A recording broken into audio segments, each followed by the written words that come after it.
হলো আমাদের দেশে যে সন্ত্রাসের রাষ্ট্র ত্রাস শুরু হয়েছে সারা দেশে।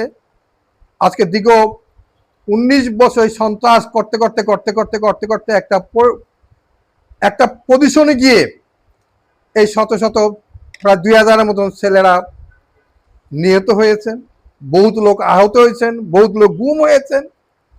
কিন্তু দুঃখের বিষয় হলো সত্য, আমার দেশের থেকে এখনো সেই সন্ত্রাস, সেই নৈরাজ্য এখনো আরো মাথা চালা দিয়ে উঠতেছেন নিত্য নতুন করে। আপনার 70% লোকদেরকে, 70% হাবটকে যেখানকে দিল্লির তাবেদারের কথায় সেটাকে বাদ দেওয়া হয়েছেন। এবং আজকে যে হানাবট, আজকে সে দিল্লি আমাদের মাথার উপরে সওয়ার হচ্ছেন। আজকে যে কারণে সেই আমাদের ইরান গত কয়েকদিন আগে আমাদের দেশে 15 জাহাজ পেট্রোল ডিজেল দিয়েছেন। আমি পরিষ্কার ভাষায় বলতে চাই, সেই পেট্রোল ডিজেল গেল কোথায়? আজকে আমার কোনোটা পাম্পে তেল পাওয়া যাচ্ছে না, ডিজেল পাওয়া যাচ্ছে না। যেখানে আমার দেশে 80% পেট্রোল উৎপাদন হয়, সেইটা বন্ধ করা হচ্ছে, কাদের ইন্ধনে বন্ধ করা হচ্ছে। এবং আমার দেশে তেল উৎপাদন বিশ্বের ভিতরে শ্রেষ্ঠ তেল বাংলাদেশে। আমার দেশের তেল বন্ধ করে দেওয়া হয়েছে। এবং আমরা মনে করছিলাম তত্ত্বাবধায়ক সরকার যে তেল উৎপাদন শুরু করেছিল সেটা দিয়ে আমার দেশ স্বয়ংসম্পূর্ণ তেলে কাভার হবে। কিন্তু দুঃখের বিষয় হলো সত্য, সে দিল্লির তাবেদাররা বসার পরে আজকে তারা বাতাস ঘুরে দিয়েছেন দেশের 18 কোটি জনগণকে বুদ্ধাঙ্গুল দেখে আজকে তাদের অর্থনীতিকে পঙ্গু করা হচ্ছে। আর একটা কাজ করেছেন তারা, এদেশের যে সামনে যে নির্বাচন আসতেছেন সেই নির্বাচনে এই স্বৈরাচার আওয়ামী লীগকে আনার জন্য 40% কাজ এই বিএনপি সরকার সমাধান করেছেন। তার অর্থ হলো কোনো প্রতীকের, একক কোনো প্রতীকের নির্বাচন হবে না।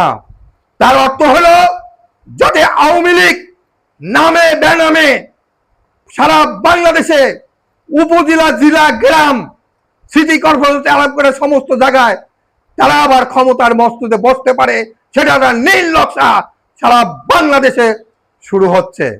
আপনারা সারা বাংলার 18 কোটি জনগণ চোখ কান খোলা রাখবেন। সবাই সবাইকে চিনেন। যারা দেশপ্রেম, যারা দেশকে ভালোবাসে, যারা দেশের মানুষকে ভালোবাসে তাদেরকে ভোট দিবেন।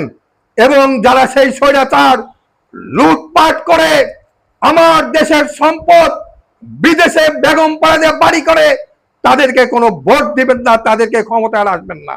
সংগ্রামী বন্ধুরা আমার, আজকে যাদের টাকা নাই, পয়সা নাই, গ্রাম অঞ্চলে তাদেরকে আপনারা বেছে বাইর করুন এবং তাদেরকে আপনারা এলাকার প্রতিনিধি তৈরি করুন, যাতে রাষ্ট্রের জন্য, জনগণের জন্য এবং আমাদের এদেশের মুসলমান 18 কোটি জনগণের উপকার হয়।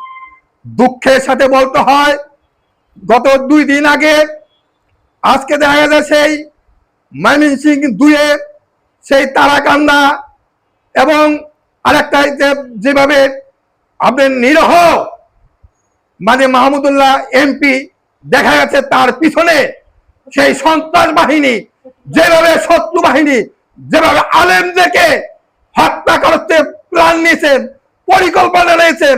আমি পরিষ্কার ভাষায় বলতে চাই, এই সরকার যদি আগামী 72 ঘন্টার ভিতরে সেই স্বৈরাচারদেরকে গ্রেফতার না করে তাহলে আমি বলবো 11 দলীয় জোটকে সারা বাংলাদেশে এতে দুর্বার আন্দোলন গড়ে তুলতে হবে। সংগ্রামী বন্ধুরা আমার, আজকে শুধু এই মাহমুদুল্লাহর উপরে হামলা হয় নাই, এই হামলা হয়েছে সারা বাংলার দাড়ি টুপি ইসলামের উপরে, এদেশের মুসলমানদের উপরে। এই হামলা কোনো মতেই আমরা সহ্য করতে পারি না, সহ্য আমরা করব না।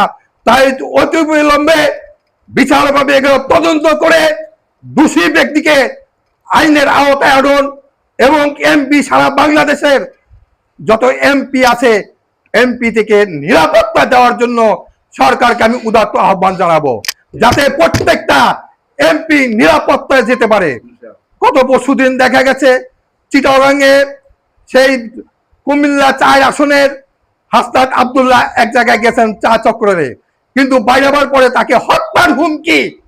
তারা কারা? আজকে সেই 24শে জুলাইয়ের নায়কদেরকে এক এক করে হত্যার নীল নকশা শুরু হচ্ছে। এদেশ থেকে তাদেরকে নিরাপত্তার ব্যবস্থা করতে হবে। আজকে আমার দেশের এখনো সে বসা আছেন সেই দিল্লির তাবেদার দিয়ে আমার প্রশাসনকে চালানো হচ্ছে এবং মেধাশূন্য করা হচ্ছে। বিভিন্ন পদে বিভিন্ন প্রতিষ্ঠানে আজকে সেই দিল্লির দাবিদারকে পয়সার বিনিময়ে তাদেরকে বসানো হচ্ছে। তাই আমরা আশা করব পয়সার বিনিময় নয়, মেধার ভিত্তিতে তাদেরকে চাকরি দিতে হবে। সারা বাংলাদেশে কোনো কোঠা নয়, আজকে মেধা দিয়ে তাদেরকে চাকরি দিতে হবে। এবং সারা বাংলাদেশে 24 লক্ষ আলেম ওলামা আছে এবং যত প্রাইমারি শিক্ষক তাদেরকে এখনো প্রায় 2 লাখ না 5 লাখের মতন খালি আছে। সমস্ত জায়গায় হাফেজ মাওলানাদেরকে প্রত্যেকটা স্কুল ইউনিভার্সিটিতে তাদেরকে নিয়োগ দেওয়ার জন্য সরকারের কাছে আমি উদাত্ত আহ্বান জানাই। সংগ্রামী বন্ধুরা আমার, আজকে আমার দেশকে নিয়ে যে ষড়যন্ত্র চালু হয়েছে, ইরান আমাদের বন্ধু রাষ্ট্র, ইরান আমাদেরকে তেল দেয়। আজকে তেল ইরান বন্ধ করে দিচ্ছে, কারণ কি? কারণ হলো এদেশের 18 কোটি জনগণের দালালি করবেন, না দিল্লির দালালি করবেন, না আমেরিকার দালালি করবেন, সেটা আপনাদের ব্যাপার। আজকে আপনারা এদেশের 18 কোটি জনগণকে আপনাকে রক্ষা করতে গেলে একটা ব্যালেন্স টিম নিয়ে সামনের দিকে অগ্রসর হতে হবে। আজকে 18 কোটি জনগণকে অন্ধকারে রাখবেন না, অন্ধকারে ঢুকাবেন না।